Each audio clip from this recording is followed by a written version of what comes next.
નમસ્કાર મિત્રો, આજના સેશનમાં આપણે શરૂઆત કરશું કાયમી મૂડી. લાસ્ટ સેશનમાં આપણે પૂરું કર્યું હતું કાર્યશીલ મૂડી અને આજના લેક્ચરમાં આપણે શરૂઆત કરીશું કાયમી મૂડી. ચેપ્ટરનો છેલ્લો ટોપિક છે કાયમી મૂડી. બધા ટોપિક આપણે 1 to 1 કર્યા છે. જો તમે અગાઉના સેશન અટેન્ડ ન કર્યા હોય તો ખાસ જઈને ચેનલ ઉપર આપણે પ્લેલિસ્ટ છે તેમાં જોઈને પણ તમે જોઈ શકો છો. ચલો મિત્રો, આજે કાયમી મૂડી શરૂઆત કરીએ છીએ. તો કાયમી મૂડી આપણે અગાઉના સેશનમાં પણ ડિસ્કશન કરેલું છે. હવે આપણે ઇન ડિટેલ્સ જોઈએ શું કીધેલું છે.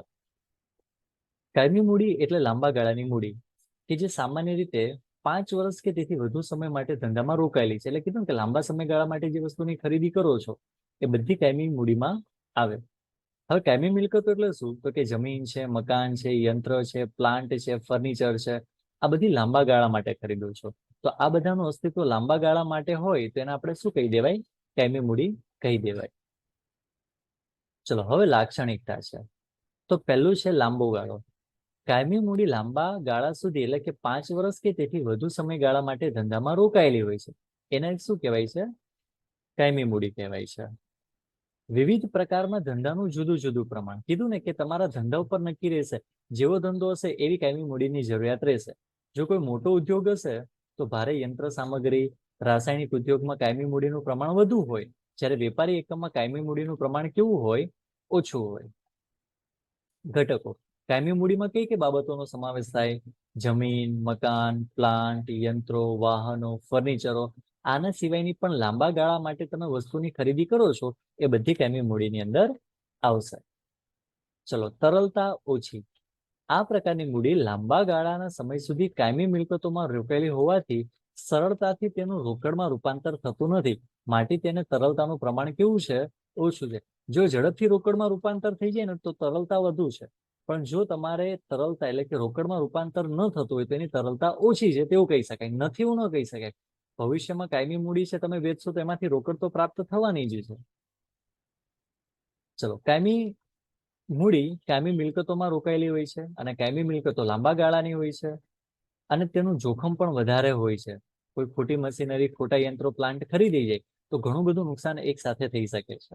આ સિવાય કાયમી મૂડી પર કઈ બાબતો અસર કરે? રાજકીય, સામાજિક, આર્થિક પરિબળો પણ શું કરતા હોય છે? અસર કરતા જોવા મળે છે. કાર્યશીલ મૂડીમાં ક્યાંય ઘસારો શબ્દ નહોતો, કારણ કે રોજબરોજના ખર્ચાને પહોંચી વળવાનો હતો. પણ કાયમી મૂડી છે એમાં તો ઘસારો ગણાય જ છે. કાયમી મૂડી જેમાં રોકાયેલી છે અને કાયમી મિલકતો ઉપર ઘસારો ગણાય છે. કારણ કે ચોપડે એની કિંમત દિવસે દિવસે શું થતી જાય છે? ઘટતી જાય છે. આજે જે યંત્ર લાવ્યા છો 10 વર્ષ પછી, 5 વર્ષ પછી એ થોડી એટલામાં વેચાશે. એની કિંમત ઘટી જાય છે. કારણ શું છે? કારણ એકમાત્ર ઘસારો.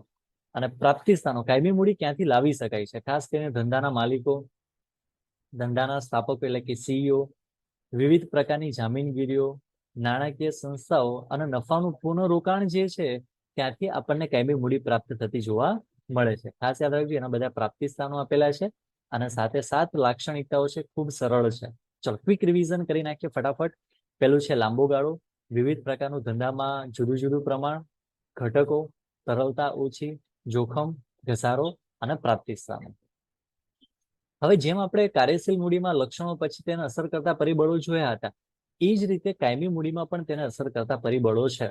ચલો, એક એક કરીને આપણે જોઈએ. બધા સેમ ટુ સેમ જ આવશે. જો પહેલું છે ધંધાનો પ્રકાર અને સ્વરૂપ. ઔદ્યોગિક પ્રવૃત્તિ કરતા ઔદ્યોગિક એકમો જેવા કે વહાણવટા ઉદ્યોગ, વહાણનો જે ધંધો કરતા હોય, જ્યાં શીપ થતી હોય તૈયાર, લોખંડ છે, સ્ટીલ છે, ખનિજ ઉદ્યોગ છે, ત્યાં કાયમી મૂડીની જરૂરિયાત વધારે, કે ઇન્વેસ્ટમેન્ટ વધારે કરવું પડે. અને સર્વિસ સેક્ટર હોય ત્યાં કાયમીની મૂડી જરૂરિયાત ઓછી રહે. ખાસ કરીને કહેવાય કે અત્યારે આઈટી હબ ખૂબ સારું ચાલી રહ્યું છે. લોકો લાખો રૂપિયા કમાઈ લેતા હોય. એકમાત્ર એની પાસે લેપટોપ અને ઇન્ટરનેટ ફેસિલિટી હોય તો હવે ત્યાં કોઈ કાયમી મૂડીની જરૂરિયાત રહી?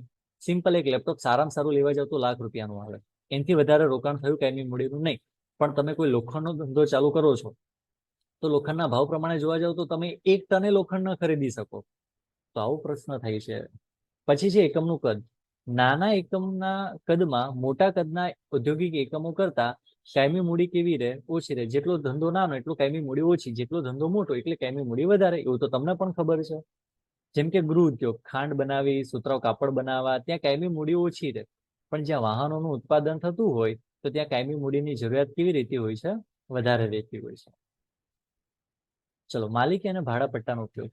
જમીન, મકાન, યંત્રો વગેરે કાયમી મિલકતો ખરીદવા કરતા જો ભાડા પટ્ટાથી મેળવવામાં આવે તો કાયમી મૂડીનું રોકાણ ઓછું થઈ જાય. હું યંત્રો પોતાના લાવીશ તો કરોડો રૂપિયાના આવશે, પણ જો ભાડેથી લઈને ચાલુ કરીશ તો કાયમી મૂડી એટલીસ્ટ અત્યારે તો ઓછી જોઈશે. એટલે કે કાયમી મૂડીનું જોખમ પણ ઘટાડી શકાય છે જો ભાડેથી લાવશો તો. બાકી માલિકીનું લેવા જશો તો પછી જે ખર્ચો થતો હશે, જેટલી કાયમી મૂડી જોતી હશે એટલી તો તમારે જોઈશે. સંશોધન ખર્ચ. ઔદ્યોગિક એકમોએ તેમની પેદાશો વધુ ઉપયોગી બનાવવા, ઉત્પાદન પડતર ઘટાડવા, વસ્તુનો આકાર કે રચનાને આકર્ષક બનાવવા સંશોધન કાર્ય હાથ ધરવું પડે છે. આ બધા ખર્ચ કાયમી મૂડીની જરૂર રહે છે. તમને થશે કે સર આ કાર્યશીલ મૂડી ના આવે? ના, આ લાંબા ગાળે કરે છે. એવું છે કે રિસર્ચ રોજ આપણે કરીએ છીએ. રિસર્ચ તો તમે વર્ષે, 2 વર્ષે, 3 વર્ષે કરતા હોય છે. માટે કાયમી મૂડીની અંદર આવશે. ટેકનોલોજી. સમય પસાર થાય છે તેમ ટેકનોલોજી બદલવી પડે છે. નવા સંસાધનો અને અદ્યતન ટેકનોલોજીને કારણે જૂના યંત્રોને દૂર કરીને નવા યંત્રો વસાવવા પડે છે. માટે કાયમી મૂડીની જરૂરિયાત રહે છે. ચલો, અને છેલ્લું છે સરકારી મદદ અને કરવેરા નીતિ. ઉદ્યોગને પ્રોત્સાહન આપવા માટે જુદા જુદા પ્રાદેશિક વિસ્તારોમાં વિકાસને સંતુલિત બનાવવા માટે સરકાર ઉદ્યોગને ગ્રાન્ટ કે સબસિડી સ્વરૂપે મદદ થાય છે. દાખલા તરીકે સરકાર ઔદ્યોગિક એકમ, જમીન અને ઔદ્યોગિક શેડને સહાય પૂરી પાડે છે, જેથી તેટલા અંશે કાયમી મૂડીની જરૂરિયાત ઓછી થાય છે. મિત્રો યાદ રાખજો, આજે મોટા મોટા ઇન્વેસ્ટરો હોય, મોટું મોટું મૂડી રોકાણ જ્યાં થતું હોય ત્યાં સરકાર ખુદ એમની સાથે આવતા હોય છે અને કહેતા હોય છે કે આ વસ્તુ તમે કરશો તો અમે તમને આટલી સબસિડી આપીશું. સબસિડી તમને લોકોને ખ્યાલ છે કે અડધો હિસ્સો, એટલે કે કોઈ યંત્ર ખરીદો છે એના પર સબસિડી આપવાની હોય. ફોર એક્ઝામ્પલ કે સમજો કે 10 કરોડનું છે, જેનાથી સમાજને, સરકારને ઘણો બધો ફાયદો થવાનો છે. તો સરકાર એવું કહેશે કે 2 કરોડની સબસિડી અમે તમને આપીશું, તો તમારો ખર્ચો કેટલો થશે? 8 કરોડનો. જ્યાં 10 કરોડનો ખર્ચો થવાનો તો ત્યાં માત્ર કેટલો થાય છે? 8 કરોડ. 2 કરોડ શું કહેવાય તમારા માટે? સબસિડી. તો 8 કરોડ થયા. તો એનો મતલબ એવો થયો કે મહદ અંશે કાયમી મૂડીની જરૂરિયાત ઘટાડી શકાય છે. ચલો, બસ આટલા તમારા માટે છે પરિબળો. ઓકે, 7 નંબર લાસ્ટ વન છે, જોઈ લઈએ. સરકારની કરવેરા નીતિ પણ કાયમી મૂડીની જરૂરિયાત અસર કરે છે. દાખલા તરીકે સરકાર યંત્રો પર ઉદાર ઘસારા નીતિ અમલમાં મૂકે તો જૂના યંત્રને સ્થાને નવા યંત્રોનું ખરીદવાનું આકર્ષણ રહે. જૂનું યંત્ર આપી દો, નવું લઈ જાઓ, ઉપર થોડીક જે અમાઉન્ટ નાખવાની થતી એ તમે એડ કરી દો. તો આને કારણે વધારાની કાયમી મૂડી જરૂરિયાત ઝડપી બને છે. એટલે કે ઓછી કાયમી મૂડીની જરૂરિયાત ત્યાં રહેશે. અને છેલ્લું છે સ્થાપના ખર્ચ. કંપનીની સ્વરૂપમાં સરખામણીમાં વ્યક્તિક માલિકી, ભાગીદારી પેઢી અને સહકારી મંડળીની સ્થાપનાનો ખર્ચ ઓછો થતો હોય. કંપની એસ્ટાબ્લિશમેન્ટ કરો તો ઘણો બધો ખર્ચો થાય, પણ વ્યક્તિકી, ભાગીદારી અથવા નાની કોઈ સહકારી મંડળી ચાલુ કરો તો કાયમી મૂડીની જરૂરિયાત કેવી રહે? ઓછી રહે. કંપનીના દસ્તાવેજો તૈયાર કરવા, ખર્ચા કરવા પડે, એ બધું ઓછું થઈ જાય. નોંધણી ફી છે, નિષ્ણાંતોની ફી છે, કાનૂની ખર્ચા છે, એ કાયમી મૂડી ઉપર ડિપેન્ડ થતી હોય છે. મોટી કંપની એસ્ટાબ્લિશ કરશો તો આ બધા ખર્ચા વધારે કરવા પડશે. જેટલા ખર્ચા વધારે લાંબા સમયગાળા માટે થશે એટલે કાયમી મૂડીની જરૂરિયાત વધારે રહેશે. ચલો મિત્રો, કયા કયા પરિબળો અસર કરે? તો ફરીથી ધંધાનો પ્રકાર, કદ, સ્વરૂપ, ત્યાર પછી માલિકી, ભાડાપટ્ટાનો ઉપયોગ, સંશોધન ખર્ચ, અદ્યતન ટેકનોલોજી, સરકારી મદદ અને કરવેરા નીતિ, સ્થાપના ખર્ચ. આ બધા જ શું આપેલા છે તમને લોકોને? કાયમી મૂડી જે છે એના અસર કરતા પરિબળો આપેલા છે. હવે મિત્રો એકદમ સિમ્પલ અને સરળ અને સૌથી છેલ્લો ક્વેશ્ચન તમને આપેલો છે કે કાયમી મૂડી અને કાર્યશીલ મૂડી વચ્ચે શું કહેવાય? આ કેવી મૂડી છે મિત્રો?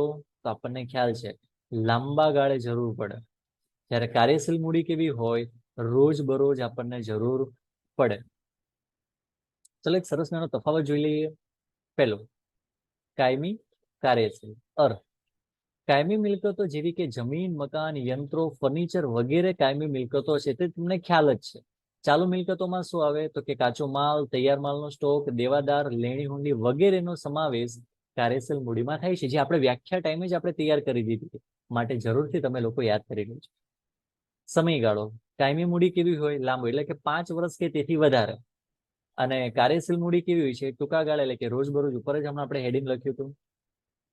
તરલતા: લાંબા ગાળા માટે કાયમી મિલકતો રોકાયેલી હોવાથી તરલતાનું પ્રમાણ કેવું હોય? નજીવું હોય. લાંબા ગાળા માટે, સમય માટે તમે વસ્તુની ખરીદી કરશો તો રોકડમાં રૂપાંતર થતા તેને ઘણો બધો સમય લાગી જશે. જ્યારે આનું પ્રમાણ કેવું છે? ઊંચું છે. વસ્તુ બનાવો, માર્કેટમાં વેચો, રોકડમાં રૂપાંતર કરી લો. જોખમ: એક ખોટો નિર્ણય ઘણું બધું જોખમ લઈને આવે છે, કારણ કે 5 વર્ષ લાંબા સમય માટે વસ્તુની ખરીદી કરો છો. જ્યારે અહીંયા તો રોજ બરોજનું, એટલે પ્રમાણ કેવું હોય? ઓછું હોય. ચલો, જરૂરિયાત. કાયમી મૂડીની જરૂરિયાત ક્યાં રહે? તો કે જમીન, મકાન, યંત્રો, પ્લાન્ટ, કાયમી મિલકતો ખરીદવા માટે જરૂરી છે.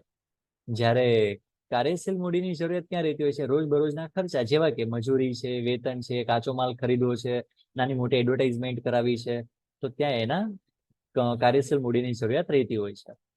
પ્રાપ્તિ સ્થાનો ક્યાંથી મળે? શેર, ડિબેન્ચર કે નાણાકીય સંસ્થા દ્વારા આવી મૂડી મળે. કારણ કે મૂડી 5, 10, 20, 25 રૂપિયા નહીં હોય, અથવા 500, 2000, 50, 20,000, લાખ રૂપિયા નહીં હોય. એ મૂડીનું પ્રમાણ ખૂબ વધારે હશે, લાખો કરોડોની અંદર હશે, તો તમે શેર કે ડિબેન્ચર બહાર પાડીને જ કરી શકો છો. જ્યારે તમે કાર્યશીલ મૂડી યુઝ કરો છો ને, તો રોજબરોજના ખર્ચા હોય કેટલા વધી વધીને 500, 1000, 2000, 50,000, લાખ રૂપિયા. તો એ આપણને ક્યાંથી મળે? તો કે કોઈ બેંકમાંથી, વેપારી શાખમાંથી, ઓવરડ્રાફ્ટમાંથી અથવા દેશી સરાફોમાંથી મળે. સરાફો એટલે કહેવાય ને કે દેશ, કોઈ ગામડું હોય, કોઈ વિસ્તાર હોય જે પૈસાની લે વેચ કરતા હોય, એ બધા એમની પાસેથી મળે, જેને કહેવાય નાણાં ધીરના. ગ્રેટ. ચલો, કાયમી મિલકતો પર હંમેશા ઘસારો ગણાય, જેમ કે જમીન, મકાન, યંત્રો પર ગણાતો હોય છે, જ્યારે કાર્યશીલ મૂડી પર ઘસારો બિલકુલ ગણાતો હોતો નથી. મિત્રો, હંમેશા હું તો એક એવી સલાહ આપું છું, પછી તમારા પર ડિપેન્ડ છે. કાર્યશીલ મૂડી અને કાયમી મૂડી જ્યારે તમે રીડ કરો છો ને, એની પહેલા અચૂક તમે એનો તફાવત એકવાર આરામથી, ધ્યાનથી તમે સમજી લેજો. તો પછી અંદરના કોન્સેપ્ટો તમે જ્યારે રીડ કરશો ને, બંનેની લાક્ષણિકતા અને બંનેને અસર કરતા પરિબળો આઈએમપી જ છે, તો તમે ખૂબ સરળતાથી સમજી શકશો. ક્લિયર? આ સાથે તમારું ચેપ્ટર નંબર 8 પૂરું થાય છે. ખાસ આપણે કહીએ છીએ કે જ્યારે પણ ચેપ્ટર પૂરું થાય, તેની નીચે આ પ્રકરણમાં તમે શું શીખ્યા, ખાસ એમાંથી દરેક પોઈન્ટ તમારે તૈયાર કરી લેવાના છે. મિત્રો, આપણે હવે મળીશું નવા સેશનમાં નવા ચેપ્ટર સાથે. ત્યાં સુધી દરેક વિદ્યાર્થી મિત્રોને bye, have a nice day. જય સ્વામિનારાયણ. Thank you.